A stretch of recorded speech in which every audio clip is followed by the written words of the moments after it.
Hello MotoGP fans, welcome back to ZNGP Today.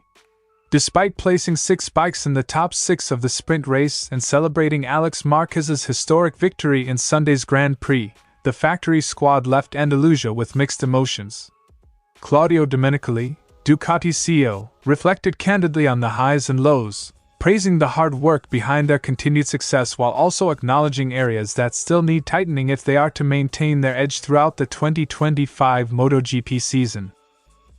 After the chaos of Sunday's Spanish Grand Prix, Marc Márquez found swift redemption. Just 24 hours after his second crash of the season, the Ducati star returned to Jerez for the official MotoGP test, and this time, he owned the day.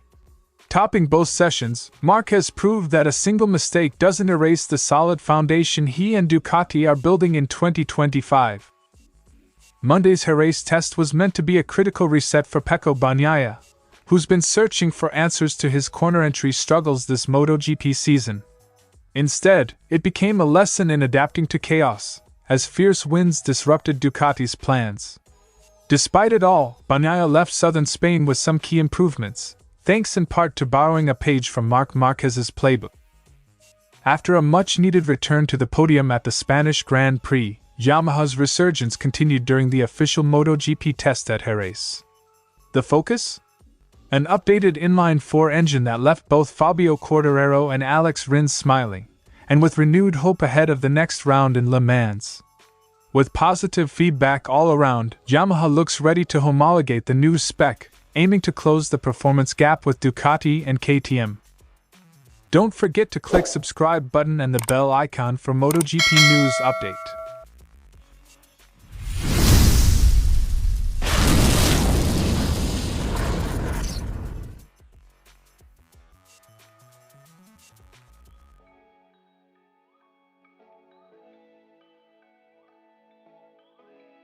Saturday's sprint race at Jerez was nothing short of a Ducati masterclass. 6 bikes from the Italian brand locked out the top 6 positions, an unprecedented show of strength across factory and satellite teams. Marc Márquez, Alex Márquez, and Marquez Bagnaia completed the podium, showcasing not just rider skill, but also the unified quality of Ducati machinery. Domenicali emphasized how this wasn't the product of luck, but of careful, long-term strategy and teamwork between riders, engineers, and management. This achievement is a beautiful moment, and the fruit of work that began far away with a good bike and strong riders, Claudio Domenicali said. Sunday's Grand Prix brought a slight shake-up. Yamaha's Fabio Quartararo capitalized on the manufacturer concession system to power to second place, while KTM's Maverick Vinales finished 4th. Yet it was Alex Márquez who stole the show, claiming his maiden victory at Jerez and delivering Gresini Racing one of its sweetest moments. Domenicali was quick to praise Quartararo's effort while subtly reminding observers of the regulatory advantages Yamaha enjoys this season, extra engine allocations and unrestricted private testing that Ducati cannot access. Not everyone remembers that we're not competing in a championship with the same rules. For elder brother Marc Márquez, the weekend was a cocktail of brilliance and frustration. After a strong start in the main race, running 3rd early on, a crash sent him tumbling down the order. Determined not to surrender, Márquez remounted and salvaged 12th at the flag.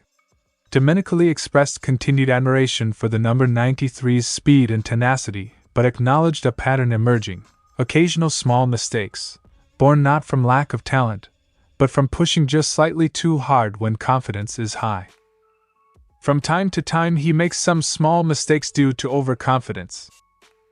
Marquez Bagnaia, Ducati's reigning star at Jerez, faced an unexpectedly tough weekend. Though he stood on the podium for both the sprint and Grand Prix races, finishing 3rd each time, the Italian rider struggled to recapture the dominance he once enjoyed at the Andalusian circuit. The team has pinpointed a slightly altered bike setup as the source of his discomfort, particularly in overtaking maneuvers, where last year he appeared untouchable. Ducati's engineering group is already working overtime to return Bagnaia to his optimum form. Pecco had won the last 3 races here at Jerez, and this 3rd place is a bit tight for him. As the European season hits full stride, Ducati's message is clear: dominance today cannot guarantee dominance tomorrow. Domenicali's mixture of pride and caution mirrors the reality of a fiercely evolving MotoGP paddock, where rivals like Yamaha and KTM are clawing back ground. With 2 races in the next 4 weeks, the clock is ticking for Ducati to turn their minor stumbles into fuel for another season of supremacy. The timing couldn't have been better. With Monday's test immediately following Sunday's disappointment, Marquez had the perfect stage to recalibrate and reinforce the pace he showed throughout the Grand Prix weekend. Instead of dwelling on the crash, he hit the track with renewed purpose and speed, leading the timing sheets in both the morning and afternoon runs. The good thing is that the test was straight after Sunday's mistake. I could confirm the good feelings from the weekend, and we were fast throughout the day, Marc Márquez said. Far from chasing radical upgrades, Marquez and his team worked through a busy schedule focused on fine-tuning key aspects of the GP24. Their priorities included front-end stability, Michelin tire assessments, and electronic updates, some of which were revisits from earlier pre-season experiments. The goal was not to revolutionize, but to sharpen every tool available as the championship fight intensifies. We had a long plan with many things. Not very big new items, but always small details. One major item on Monday's to-do list was electronics.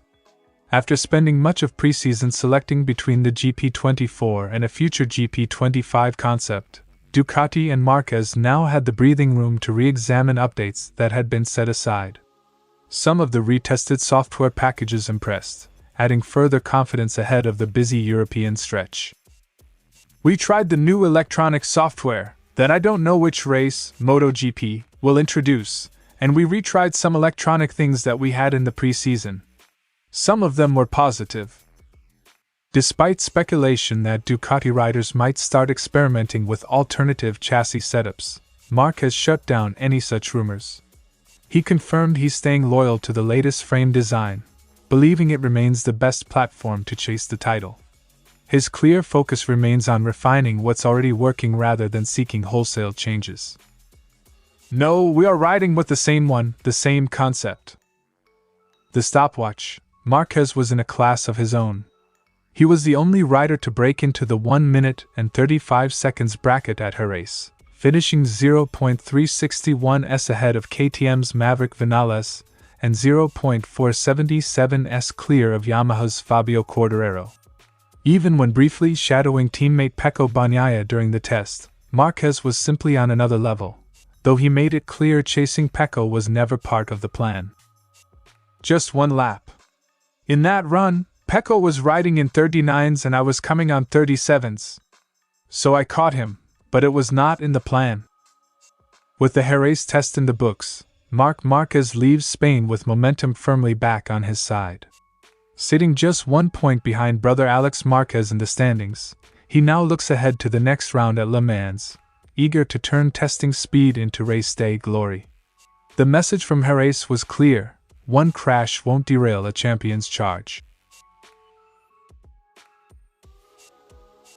For Bagnaia, the agenda at Jerez was clear: find solutions for the handling issues that have plagued him during braking and corner entry. However, violent gusts of wind, so strong they pushed riders toward the walls on straights, made meaningful setup comparisons nearly impossible.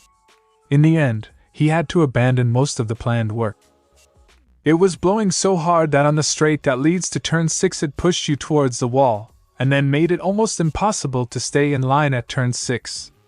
Francesco Bagnaia's statement. With setup tests derailed, Ducati shifted focus to hardware changes. Specifically, Bagnaia trialed 2 components that Marc Márquez had already been using successfully. Previously discarded during the Thailand tests, these parts now showed promise. Bagnaia confirmed they will be adopted for the upcoming French Grand Prix at Le Mans. So we went back to the basic setup and focused on the new parts that Marc has been using since the beginning of the year, just to get me up to speed. Not every trial proved perfect. While 2 of the components earned approval for Le Mans, other updates didn't fully convince Bagnaia. Those will be retested later at Aragon. Additionally, plans to experiment with the smaller sprint tank were shelved due to time constraints, a reminder that even simple logistics can complicate a MotoGP test day. There are some positive things, which I will use at Le Mans, and others that I didn't like, and so we will try them again at the test in Aragon. Another significant development at Jerez was the new Ducati chassis. However, Bagnaia wasn't part of that evaluation. While Marc Márquez, feeling more at ease on the GP24, took on the responsibility of testing the frame, Bagnaia opted out. For him, restoring basic feeling remains the priority before exploring major dynamic changes. Until I have my feeling, I cannot try things that change the dynamics so much, so it was right that Marc did it and we concentrated on something else. Despite the disruptions, Bagnaia's Jerez test was not a lost cause. Progress was made, and with 2 new parts in his arsenal for Le Mans, the Ducati champion hopes to rediscover the sharpness that made him so dominant last year. Now, it's all about finding the feeling, because without it, even the best parts can only do so much. Despite the recent buzz around Yamaha's experimental V4 project, the factory team doubled down on their classic inline-4 philosophy by debuting a refined version during Monday's test. Fabio Quartararo, fresh off ending Yamaha's pole and podium drought, was upbeat after trying the new engine in tricky high-grip and gusty conditions. Although his third-place lap time behind Marc Márquez and Maverick Viñales wasn't the headline, the potential of the updated power unit certainly was. We tested a new engine, and it looks like it's positive. We still need a bit more time to understand the real benefit, but there are some positives, which I think is great. I'm ready for Le Mans. Quote from Quartararo. Yamaha's team director Massimo Marigali was equally satisfied, confirming that the plan is to seal the new engine specification for competition at the French Grand Prix. The balance between maintaining the agility of the old engine while adding more horsepower was the key target, and based on initial feedback, it looks like Yamaha hit the mark. We know that the updated engine has a bit more power while the character of the bike is still the same, so it's just an advantage, Massimo Marigali said. Alex Rins, recovering from injuries sustained during the Spanish GP weekend, was another strong voice in favor of the new engine. The Spaniard clocked an impressive 4th place at the test and reported measurable improvements, including a 2 km/h boost in top speed, a crucial metric in Yamaha's long quest for competitiveness on straights. Rins battled through physical discomfort to complete around 50 laps, focusing squarely on engine and setup validation. We tried a new engine, a nice one. It's more powerful. We are working on the top speed because that was missing a little bit for us, and we clearly improved by 2 km/h, Alex Rins said. With Quartararo and Rins both giving their thumbs up, Yamaha appears to have taken a solid step forward. The new engine's combination of added power without sacrificing the M1's trademark handling could be a game-changer as the season moves into its European heartland.